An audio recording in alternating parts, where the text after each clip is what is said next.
नमस्कार, welcome to the reading comprehension master series. हमारा जो टॉपिक चल रहा है वो है विश्लेषण के आधार पर परिच्छेद के प्रकार, और उसमें हमने क्वांटिटेटिव, कंपैरेटिव ये प्रकार देख लिए हैं। आज हम बात करेंगे क्रिटिकल एनालिसिस की। क्रिटिकल एनालिसिस में क्या होता है कि किसी धारणा की या पूर्वाग्रह की या किसी सिद्धांत की शक्तियां और कमजोरियां, इन सब का मूल्यांकन किया जाता है। तो क्रिटिकल एनालिसिस में क्या होता है? मूल्यांकन होता है। तो हम प्रीवियस ईयर से एक क्रिटिकल एनालिसिस का एग्जाम्पल लेंगे और इसे ठीक से समझने का प्रयास करेंगे। मैंने पहले ही बताया आप सभी को कि जो टाइप्स मैं बता रहा हूं आपको, उन टाइप्स को आपको याद नहीं करना है। क्यों? क्योंकि हम डेली लाइफ में इसका यूज करते हैं। हम डेली लाइफ में अपने बोलचाल में हर तरह के टाइप का यूज करते हैं। जैसे मैंने लास्ट लेक्चर में कॉम्परेटिव एनालिसिस बताया, तो डेली लाइफ में हम कंपेयर करते रहते हैं, डेली लाइफ में हम मूल्यांकन करते रहते हैं। तो इन टाइप्स को प्रीवियस ईयर के माध्यम से समझने से आपकी अवेयरनेस बढ़ेगी और पैसेज आपको आसानी से समझ में आएगा। याद करने की कोई आवश्यकता नहीं है, बस आपको पता होना चाहिए। ठीक है ना? तो आज जो हमारा परिच्छेद है ये भी प्रीवियस ईयर का ही है, और सारे परिच्छेद प्रीवियस ईयर से होंगे, उससे बाहर जाने की जरूरत ही नहीं है। तो हम देखते हैं कि ये कैसे क्रिटिकल एनालिसिस का एक एग्जाम्पल है। तो पढ़ते हैं पैसेज को।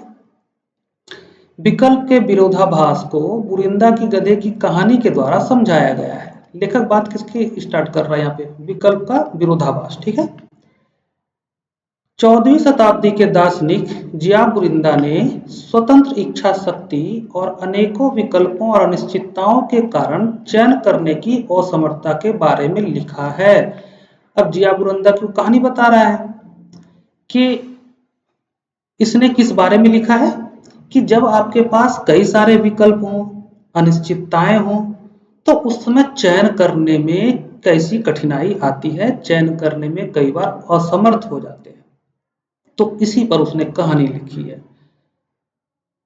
तो एक्चुअली में इसने मूल्यांकन किया है जब आपके पास कई विकल्प होते हैं, तो ऐसी परिस्थिति का कि विकल्प की अधिकता की वजह से क्या फेस आपको करना पड़ सकता है, आप किस ट्रबल में आ सकते हैं, क्या प्रॉब्लम हो सकती है, इसी का मूल्यांकन किया है जिया बुरिंदा ने। जिया बुरिंदा क्या कह रहा है कि ऐसे में चयन करने की असमर्थता हो सकती है। इस बारे में जिया बुरिंदा ने लिखा है। आगे कह रहा है कि इस कहानी में एक गधा भूसे के दो समान रूप से आकर्षक ढेरियों के बीच खड़ा है। क्लियर है? वह कौन सी ढेरी को खाए, यह निर्णय करने में असमर्थ होकर वह भूखा ही मर जाता है। देख रहे हैं? वो चयन नहीं कर पा रहा है। क्यों नहीं चयन कर पा रहा है? क्योंकि उसके पास विकल्प ज्यादा है। हालांकि यहाँ पे कहानी में दो विकल्प के माध्यम से इस बात को समझाने का प्रयास किया लेखक ने। चलो यहाँ तक तो क्लियर है, ऐसी कोई बात नहीं है जो मैं आपको क्लियरली समझाऊं, आप समझ ही चुके हैं। आगे देखते हैं, लेखक कह रहा है कि प्रौद्योगिकी और नव प्रवर्तन जैसे कि स्मार्टफोन और टैबलेट में आने वाले बदलाव हमारे विकल्पों की बहुतायत को केवल तीव्र ही करते हैं। अब देखो, विकल्प हमारे पास पहले से बहुत हैं, और ये जो प्रौद्योगिकी और नव परिवर्तन है, इनोवेशन है, इसने इस विकल्प को और भी बढ़ा दिया है।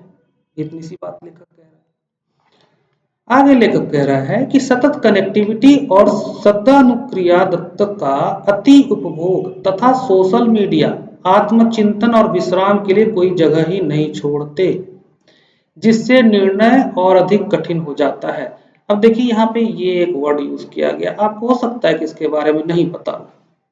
तो देखिए, कई बार होगा कि कॉम्प्रिहेंशन में कुछ वर्ड्स के बारे में आपको नहीं पता होगा, तो कोई बात नहीं है। ऐसा नहीं है कि अगर कोई वर्ड्स आप नहीं जान रहे हैं तो वो कॉम्प्रिहेंशन आपसे सॉल्व नहीं होगा, वो होगा।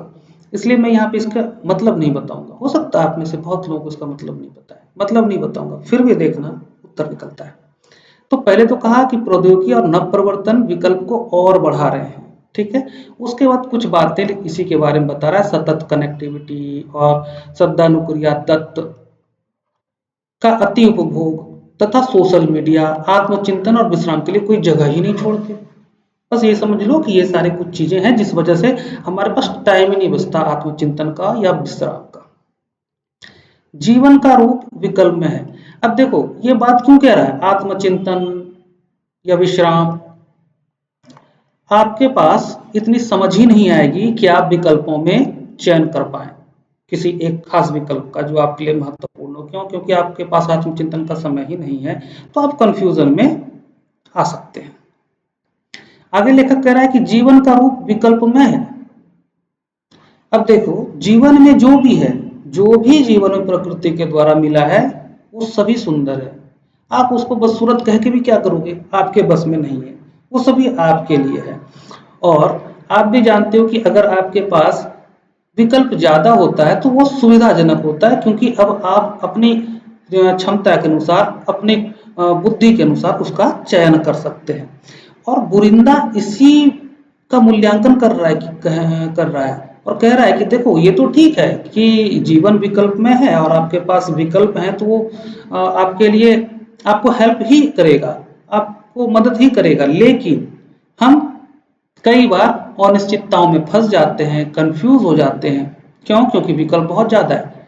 अब सोचो कि अब विकल्प बहुत कम हो या एक ही विकल्प हो, तो आप सीधा सीधा उस विकल्प को अपना लेंगे। अगर उस गधे के पास उसके सामने एक ही बोरी रखी होती तो गधा को सोचने की जरूरत नहीं होती कि कौन सा खाऊं। ठीक है ना? तो लेखक कह रहा है कि जीवन का रूप विकल्प में है। अनेक लोगों के पास जीवन के आकर्षक विकल्पों की बहुतायत है, फिर भी, अब देखो इसके बाद ध्यान देना लेखक का विचार, फिर भी वे खुद को दुखी और चिंताग्रस्त पाते हैं। लेखक कह रहा है कि भाई विकल्प बहुत सारे हैं, बहुत सारे लोगों के पास अनेकों विकल्प हैं, आकर्षक विकल्प हैं, फिर भी वह खुद को दुखी और चिंताग्रस्त पाते हैं। ठीक है, समझ गए पूरे कहानी को? ये पूरा ही परिच्छेद क्रिटिकल एनालिसिस का एग्जाम्पल है। लेखक ने यहाँ पर विकल्प की अधिकता की जो परिस्थिति होती है उसका मूल्यांकन किया है।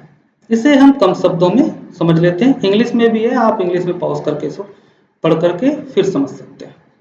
विश्लेषण देखिए, यह परिच्छेद जीवन में विकल्पों की अधिकता के कारण निर्णय लेने में कठिनाई पर केंद्रित है। जीवन का रूप ही विकल्प में है। तकनीकी नवाचारों ने विकल्पों को और बढ़ा दिया है। अधिक विकल्प होने से लोग असमंजस में पड़ सकते हैं और कोई भी निर्णय ना लेकर नुकसान झेल सकते हैं। गधा ने कोई भी निर्णय नहीं लिया। क्यों? क्योंकि उसके पास दो विकल्प थे, वो चयन नहीं कर पाया। तो ऐसी संभावना किसी के भी साथ हो सकती है। तो देखो समझ में क्या आया, इसका विषय और विचार क्या है, मतलब किसकी बात की गई है। तो परिच्छेद में लेखक जीवन का विकल्पमय होना, इसी की बात कर रहा है, इसी का मूल्यांकन कर रहा है।